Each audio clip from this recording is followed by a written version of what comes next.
Hi, this is Andrea, and I'm giving my perspective on a 7-year Journey to Life blog, specifically the blog done by Bernard Pullman called Day 86, Matter of Opinion. I will be including the link in the description box, so please check it out. Now, what I would like to add here in relation to my realization I had whilst reading this blog was around the point of opinion. Something which we've come to regard as so valid, so part of our human right, our human existence, that we don't even for a moment question opinion as it is, because to lose it or to question it in a way would be to almost question what it means to be human, to have individuality and free will. But let's look at what opinion really is, if one takes a moment to just go and look at the definition of opinion.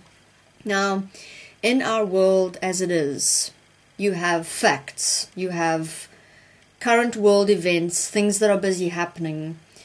And this is happening if you look at it on the surface.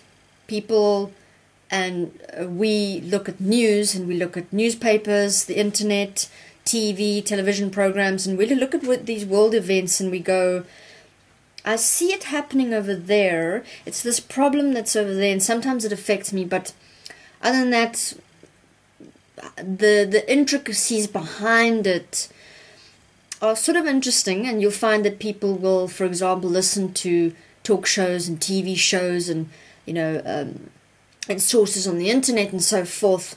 However, a correlation is never really made between, is what I am hearing about what is happening currently in the world really so?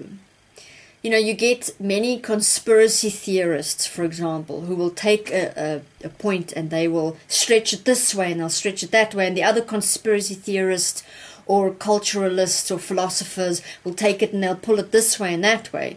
And in the end, everybody has this theory about what goes on in this world. For example, let me make it more here. Now that we're talking about it, let's take the point of war. People see war as, if you ask your average person, this on the surface explanation that is given for war by the politicians, by the governments, to the people, is that war is a necessary point to resolve conflict between countries. War is a necessary point for countries to defend their resources. War is a necessary means of attaining things. It's a point of human evolution, a strength point for countries to compete with each other, to in all aspects of human competition, from the level of human competition right through to actual wars, for us to naturally evolve and to compete and to, sort of attain and so forth. In fact, some people might argue that to not compete and to not go to war would almost make the human stagnant in where we are now. We would not move forward. So this is your average person's understanding of war. Within each of those points, they can go in and say, oh, but why do we fight for resources? There's so many billions of tons of food that's being thrown away a year. How can you tell me that there's not enough resources for everybody and then we've got to fight for resources and try and steal each other's resources?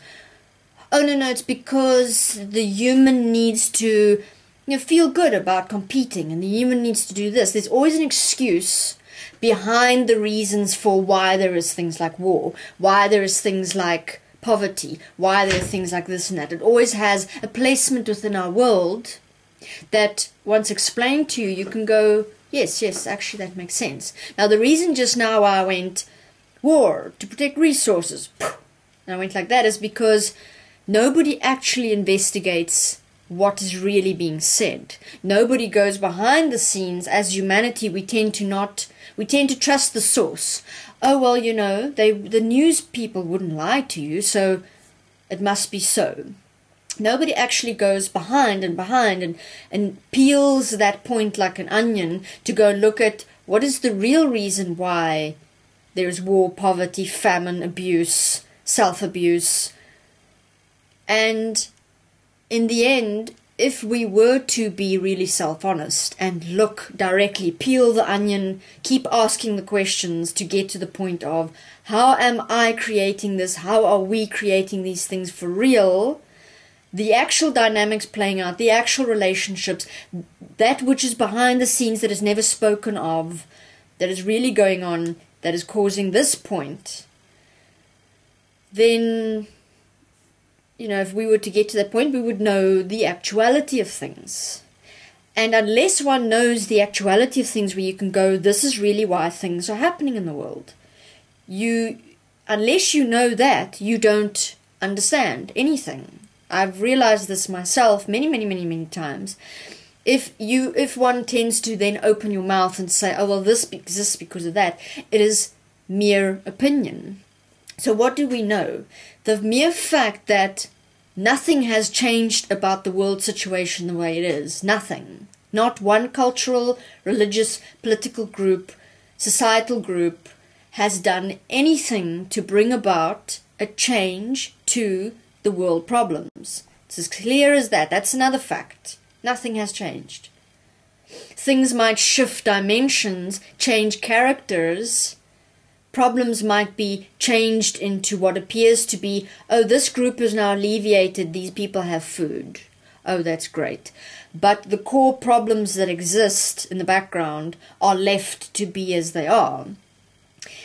If we were to understand and know how things are created, how we are busy creating them, which is a painful lesson for us to learn as humanity, but if we actually face the truth of what we do, how we create things, which is really simplistic if one follows the real timeline of how things are playing out, who is involved, who's doing what, what's allowing what decision is made by what party or group or person, who did that, who lied about this, why are the people not changing it? Oh, because inside the human there's this, that character, this character is playing out, and because all of this is really going on, but nobody wants to look self-honestly at what the human really is, but it's here for us all to see.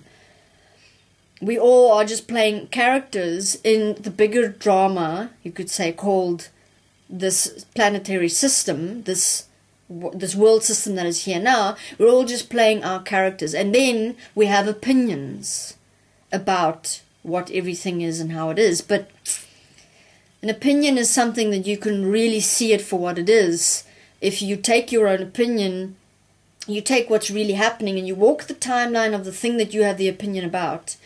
Take that real event, walk the timeline of how this thing is really created by doing effective research, and when it gets to the point of, at each point of self-honesty, to be that self-honesty and openly look at, okay, how are we creating this mess of society? What is my role in it? What character do I play? What character does each group and each human play within this mess that we've created?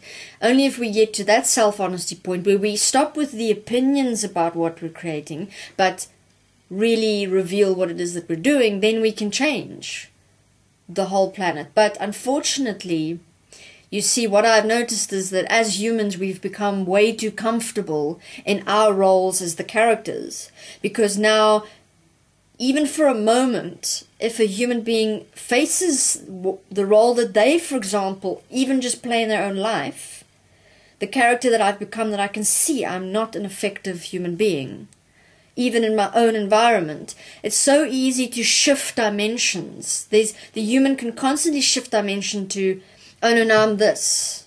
Oh, okay, there I've run into a problem.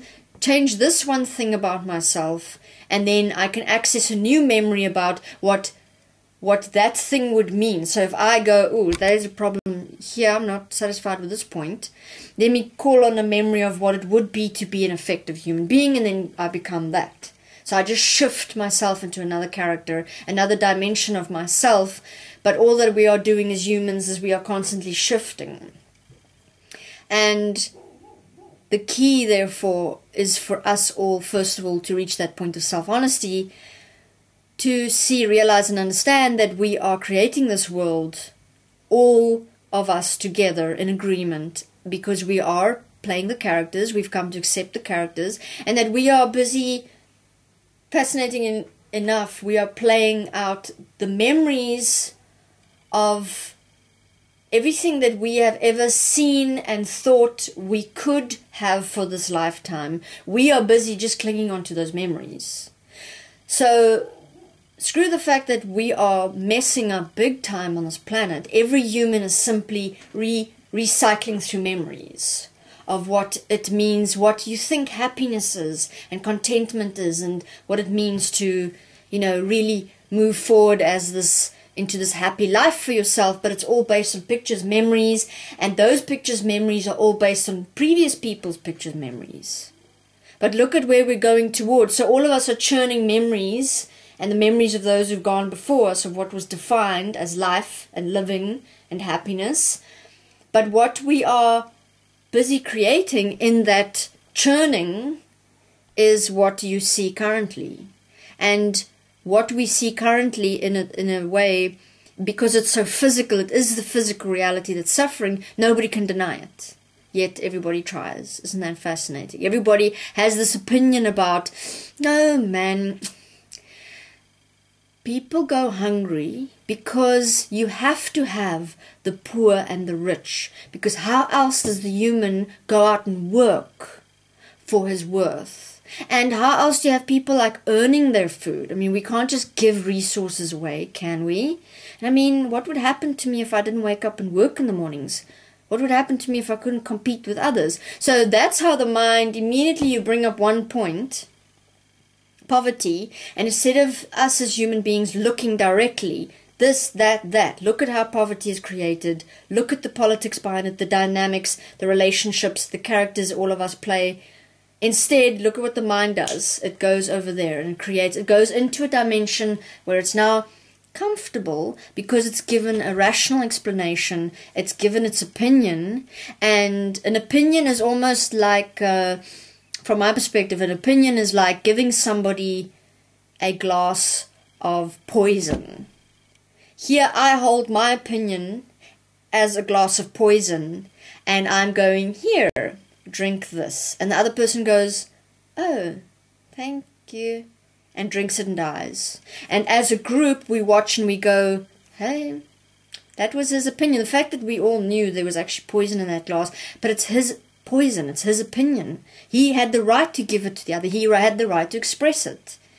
So, from my perspective, that's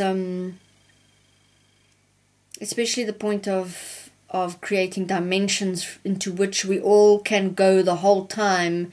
Humanity is very good at creating distractions and dimensions for ourselves and just becoming whatever character in that moment I can shift into to make me okay within the world picture. Have you also noticed that? How all of us are never ever to blame. We're never ever responsible for this mess that's here. It's always that politician and that group and those damn poor people and those damn criminals and the political parties. They're to blame. Self-honesty in tracking who and what and how these things came to be, how we've all created these things. You don't really have to have some special ability to be able to walk the timelines, because you'll see that what exists within me as that which is my fear, desires, wants, opinions, desired outcomes is how I'm participating in the system, and that's how I created the system to serve my character. And each of us are doing it, and therefore the world systems we are putting in place to protect and defend who we really are. We're actually the ones that are okay with being starving, being abused, blown up, raped.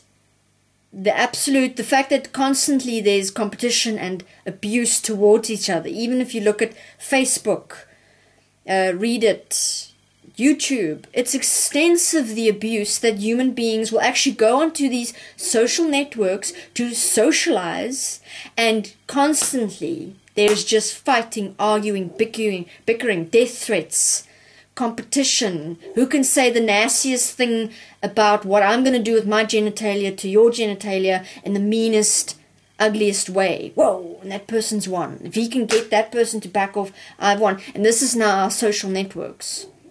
This is now what we pride ourselves on. YouTube, Facebook. Wow, look at the human evolution of the social networks, which is breeding grounds for soft porn, violence, abuse. And therefore, you know, you don't need a special ability to look and see, okay, look, this is, the world is reflecting who I am reflecting the world, and I'm continually participating in it. So that's my perspective on opinions. Thank you.